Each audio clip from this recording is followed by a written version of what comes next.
किती छान फुलं आहेत ही. आपण ही आपल्या वहीत काढायची का? चालेल, चल चल. आपण ना हे फूल घेऊ, वहीच्या पानावर ठेवू आणि ते चित्र काढू. हो चालेल.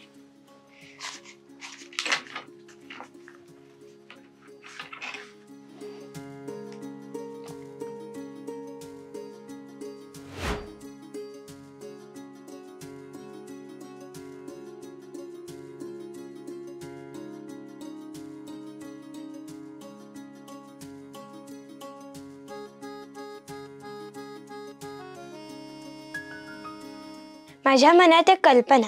आपण या पाकळ्यांची टोके जुळूयात. म्हणजे 5 पाकळ्यांची टोके जुळवली तर पंचकोन तयार होईल, हो की नाही? हो.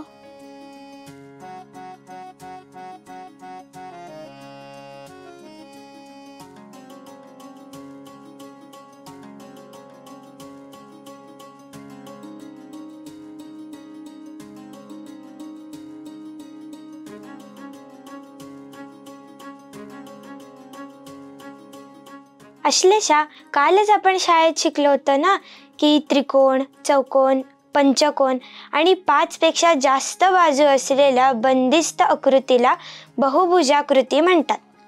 आपण काढलेल्या आकृतीला 5 बाजू आहेत म्हणून तो पंचकोन झाला. पाकळ्यांची टोके म्हणजे या पंचकोनाची 5 शिरोबिंदू आहेत. बरोबर ना? बरोबर. आभा, आपण आज वर्गात केलेली कृती पुन्हा करून बघूया आणि पंचकोनाच्या 5 कोनांच्या मापाची बेरीज किती येते हे पण बघूया. हो चालेल. मी कार्डशीट पेपर आणते. ठीक आहे.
आता आपण या पंचकोनाच्या त्रिकोणाकृती घड्या घालू.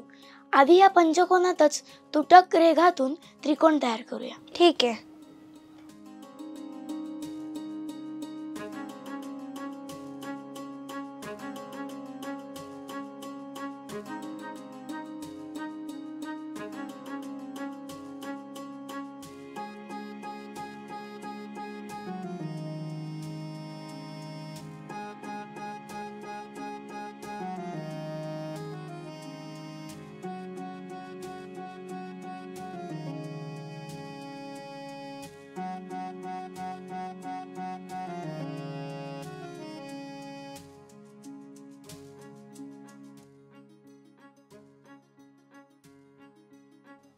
या पंचकोनातून 3 त्रिकोण मिळाले.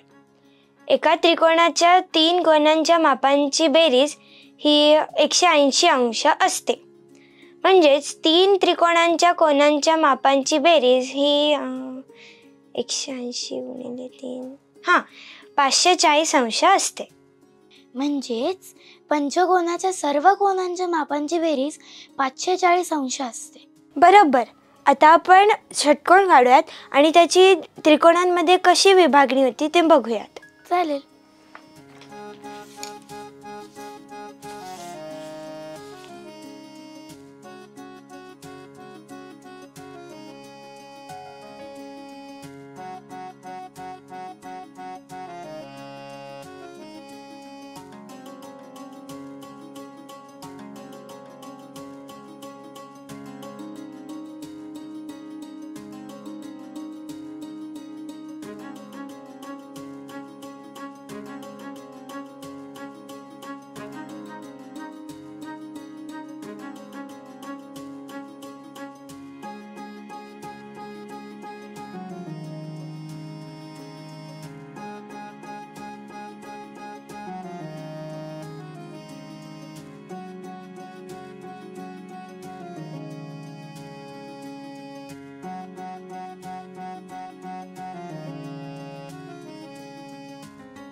या षटकोनाची विभागणी 4 त्रिकोणांमध्ये झाली आहे.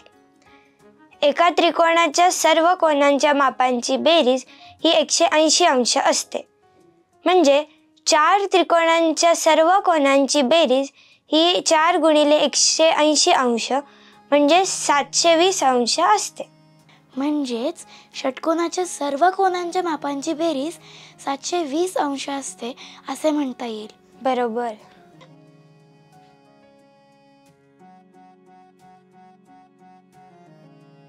आभा, अश्लेषा, किती छान काम केलेत तुम्ही. याच ह्याच्यावर आधारित मी तुम्हाला एक सारणी देऊ का सोडवायला?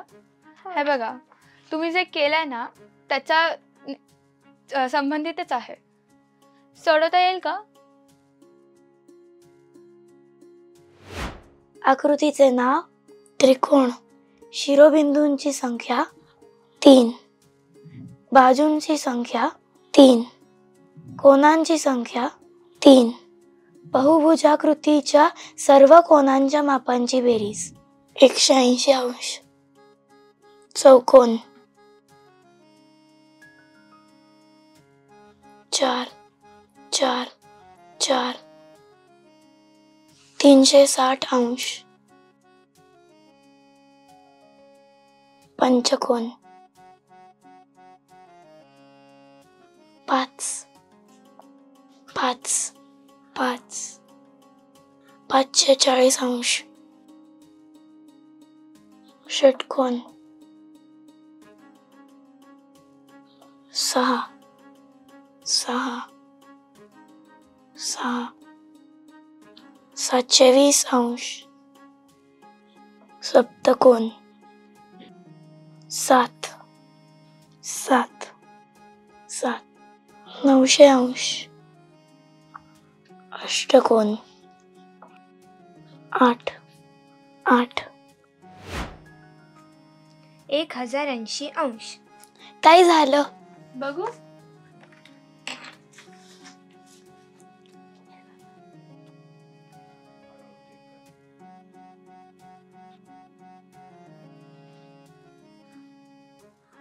अरे शाब्बास, तुम्ही दोघींनी ना या सारणीत एकदम बरोबर माहिती लिहिली. आपण काय शिकलो? 1. त्रिकोण, चौकोन, पंचकोन आणि 5 पेक्षा जास्त बाजू असलेल्या बंदिस्त आकृतीला बहुभुजाकृती असं म्हणतात. 2. एखाद्या बहुभुजाकृतीला त्रिकोणामध्ये विभागून त्या त्रिकोणांची संख्या मोजून बहुभुजाकृतीच्या सर्व कोनांच्या मापांची बेरीज किती असेल हे ठरवता येते. स्वाध्याय 1. सप्तकोन काढा. त्याचे त्रिकोणाकृती भाग करा. त्यावरून सप्तकोनाच्या सर्व कोनांच्या मापांची बेरीज किती होईल याचा पडताळा घ्या. 2. तुमच्या परिसरातील असे एखादे फूल निवडा की ज्याच्या पाकळ्यांच्या बाह्य कडा काढून त्यांची टोके रेघांनी जोडल्यास बहुभुजाकृती तयार करता येईल. त्या बहुभुजाकृतीचे नाव लिहा. तिच्या कोनांची नावे लिहा. 3. दशभुजा असलेली बहुभुजाकृतीची आकृती काढा आणि त्यावरून आकृतीला नाव द्या. 1. आकृतीला शिरोबिंदू किती आहेत त्यांची नावे लिहा. 2. आकृतीच्या सर्व बाजूंची नावे लिहा. 3. आकृतीतील सर्व कोनांची नावे लिहा. 4. आकृतीतील सर्व कोनांच्या मापांची बेरीज किती होईल ते लिहा.